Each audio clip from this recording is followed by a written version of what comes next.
Big story coming in. India's ambassador to Qatar, Deepak Mittal, has met Sher Mohammad Abbas Stanikzai, the head of Taliban's political office in Doha. Now, this meeting, we are told, took place at the Embassy of India in Doha at the request of the Taliban, and discussions included on safety, security and early return of Indians stranded in Afghanistan and the travel of Afghan nationals, especially minorities who wish to visit India.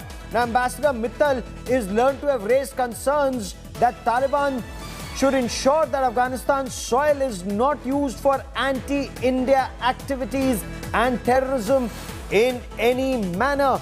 I quickly want to cut across to India Today's Foreign Affairs editor Geeta Mohan, breaking that big story here for us on India Today.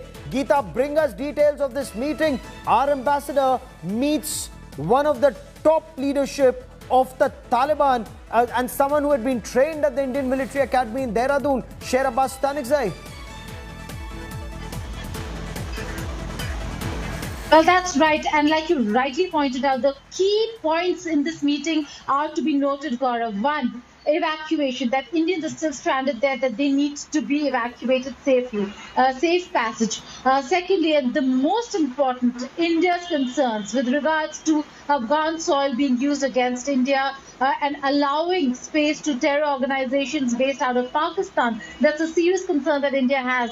And it is not at a lower level anymore. It's at one of the highest levels when it comes to the Taliban side. From the Indian side, it is the Indian representative in Doha, Ambassador Deepak Mittal. Remember, Gaurav, Deepak Mittal is somebody who very keenly has followed Afghanistan, Pakistan. He was Joint Secretary, Pakistan, Afghanistan, Iran desk. Closely followed developments in Afghanistan, very closely followed developments in Pakistan, has been a very strong Pak hand, and now he was posted in Doha for the reasons that now are quite obvious to everyone to engage who could have been the future when it comes to Afghanistan, since negotiations had begun between the Taliban and America. And Stanikzai, on the other hand, is top leadership. He could very well be the foreign minister in the new Taliban administration in Kabul. I'm just saying that because we know that Stanikzai is the one who's still in Doha, because all the foreign engagements continue in Doha for the Taliban. And Stanikzai is leading those conversations, leading those negotiations, and leading those engagements.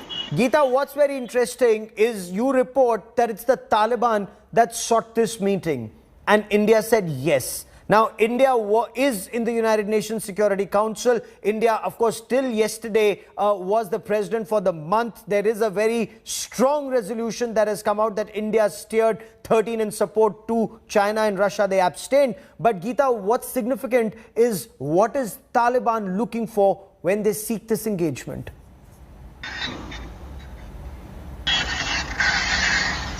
Well, the Taliban knows that no matter what, Gaurav, India is going to be an important player.